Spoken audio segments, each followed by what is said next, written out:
வணக்கம். வாழ்க வளமுடன், வாழ்க வையகம். உலகத்து மக்கள் அனைவரும் மகிழ்ச்சியாக இருக்கணும்னு வாழ்த்துறோங்க. வெள்ளைச்சாமி. வெள்ளைச்சாமின்னா யாரு? வெள்ளையன், வெள்ளையப்பன், வெள்ளைச்சாமி, வாலியோன், இந்த பேரெல்லாம் நம்ம கிராமத்தில் நிறைய கேட்டிருக்கோம்ல. உன் பேர் என்னப்பானா? என் பேர் வெள்ளைச்சாமிங்க. அப்படின்னா யாரு? கருப்பசாமிக்கு அண்ணனா அப்படின்னு கேட்பாங்க. உண்மை அதுதான். கருப்பண்ணசாமி இல்லை, கருப்பசாமியோட அண்ணன் தான் வெள்ளைச்சாமி. அப்போ இந்த கருப்பசாமி யாரு? கிருஷ்ணர். அப்போ கிருஷ்ணருடைய அண்ணன் தான் பலராமன். அந்த பலராமன் தான் வெள்ளைச்சாமி. எல்லாருக்கும் நீங்கள் பேர் வச்சிருக்கிறவங்கள போய் கேளுங்க, உங்கள் பேர் வெள்ளையனா? ஏங்க அப்படி பேர் வச்சாங்கன்னா தெரியாது. எங்கள் பரம்பரையாக எங்கள் தாத்தா பேர் வெள்ளையன், அவருடைய தாத்தா பேர் வெள்ளையன் அப்படின்னு சொல்லுவாங்க. வெள்ளையன் அப்படின்னாலே பலராமன், அதாவது விஷ்ணுவுடைய அம்சமாக பிறந்ததிலேயே அற்புதமாக விளவிளேங்கிற நிறத்தில் பிறந்தவர் பலராமன். கனகரேல்கிற நிறத்தில் பிறந்தவர் கிருஷ்ணர். பார்த்தீங்களா? ஒரே தாய் வயிற்றில் வெள்ளை கருப்பு, பிளாக் அண்ட் ஒயிட் எல்லாம் நடந்திருக்கு. இப்போ இந்த பலராமனை பற்றி நற்றிணையில் கபிலர் அப்படிங்கிற புலவர் 32வது பாட்டில் சொல்கிறார். நீலமலை போலும் கண்ணன், அதில் விழுகின்ற வெள் அருவி போலும் வாலியோன் அப்படிங்கிறார். வாலியோன் அப்படின்னாக்க வெள்ளையன். இவருக்கு பனந்துவசமா. அவருடைய கொடி பனைமர கொடி, அவருடைய ஆயுதம் கலப்பை. அதனால விவசாயிகள்லாம் நம்ம நாட்டில் வெள்ளைச்சாமியை ரொம்ப கும்பிட்டுருக்குறாங்க. அப்புறம் காலப்போக்கில் அவருடைய வாழ்க்கையில் மிரக்கிள்ஸ்னு ஒன்றும் நடக்கலை. இப்போ அண்ணனும் பாப்புலர், தம்பியும் பாப்புலர். ஆனால் தம்பி ரொம்ப அழகழகாக மிரக்கெல்லாம் காட்டுற பொழுது பலராமன் பார்த்து ரொம்ப குவைட்டாக இருந்ததுனால அந்த வழிபாடு நாளடைவில் கொஞ்சம் குறைஞ்சு கிருஷ்ணருடைய மகிமை மட்டும் வெளியில் வர ஆரம்பிச்சுது அப்படின்னு சொல்லுவாங்க. சரி, இந்த வெள்ளையனை எப்படி கும்பிட்டாங்க அப்படின்னா, அந்த காலத்தில் இப்போ கூட கேரளாவில் இருக்குது, பலராமருக்கு கோவில்லாம் இருக்குது. இங்கேயும் அந்த காலத்தில் வழிபட்டிருக்கிறாங்க. அவருக்கு ஏக குண்டலன்னு ஒரு பேர்.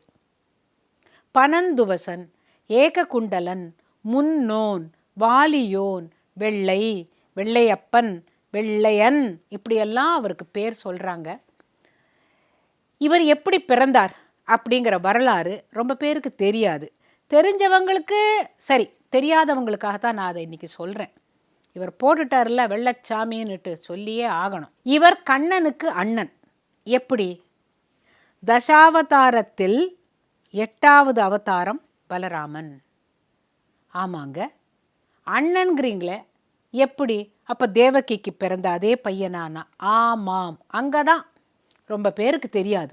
தன்னுடைய தங்கைக்கு பிறக்க போகும் 8வது குழந்தையால் தனக்கு மரணம் அப்படின்னு கம்சன் கேட்ட உடனேவே கல்யாணம் ஆன அன்னிக்கே இந்த 2 பேரையும் புது மண தம்பதியரை ஜெயிலில் போட்டான். அதுக்கு முன்னால் வசுதேவர் ஒரு சத்தியம் பண்ணித்தரார். கம்சா, எங்களை இன்னிக்கே அழிச்சிடாத, உனக்கு என்ன 8வது குழந்தை தானே, எங்களுக்கு பிறக்கிற குழந்தையெல்லாம் உனக்கு கொடுக்குறோம்ப்பா அப்படின்னு சொன்ன உடனே தேவகி தவிக்கிறா. அது எப்படிங்க, நமக்கு பிறக்கிற குழந்தைய கொண்டு போய் அவன்கிட்ட கொடுத்துருவீங்களா? அவன் கொன்னுடுவானேன்னா. நீ பேசாம இரு, இது இறைவனுடைய கட்டளை அப்படின்னு சொல்லிட்டு நாங்கள் கொடுக்குறோன்னு உடனே அவங்கள கொல்லாமல் ஜெயிலில் போட்டுடுறான். முதல்ல பிறந்த 6 குழந்தைகளையும், குழந்தை பிறந்த உடனே காவலாளி சொல்லிடுவான். உடனே வருவான் உருவின கத்தியோட. கம்சன் கத்தியால் வெட்டலை ஒரு குழந்தையும், எடுத்து குழந்தையோட காலை பிடிச்சி கல்லில் அரைஞ்சல்லவா கொன்னான். அப்படிப்பட்ட கல் நெஞ்சக்காரன் ஒரு மாமா. பாருங்க, ஒரு மாமாவாக இருந்துக்கிட்டு மருமானுக்கிட்ட அந்த குழந்தைகிட்ட ஒரு பாசம் இருக்காதா? இல்லையே. ஏன்னு கேட்டால், தன்னை கொல்லும் குழந்தை இவளுக்கு பிறக்கும் அப்படின்னு சொன்ன உடனே அவனுக்கு அவ்வளவு ஆங்காரம். இங்கே நம்ம ஒன்று பார்க்கணும். 6 குழந்தைகளை கொன்றானே, ஏன்? இந்த 6 குழந்தைகள் யாரு அப்படின்னா அதுக்கு ஒரு வரலாறு இருக்கு. இப்போ பிரஹ்லாதனுடைய அப்பா ஹிரண்யகசிபு இல்லையா?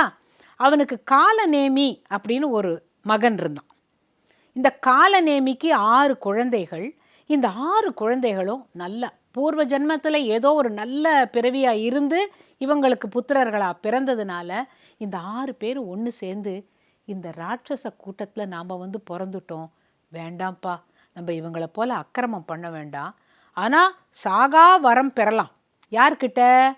பிரம்மா கிட்ட தபஸ் இருந்து நம்ம கேட்போம் அப்படின்னு சொன்ன உடனே, பிரம்மா கிட்ட தபஸ் இருந்த உடனே இவங்க என்ன கேட்குறாங்க? யக்ஷர்களால் கொல்லப்படக்கூடாது, கிண்ணறர்களால் கொல்லப்படக்கூடாது, தேவர்களால் கொல்லப்படக்கூடாது, இவனால் கூடாது அவனால் கூடாதுன்னு சொல்லிட்டு மனிதர்களால் எல்லாத்தையும், விலங்குகளால் எல்லாத்தையும் சொல்லியாச்சு.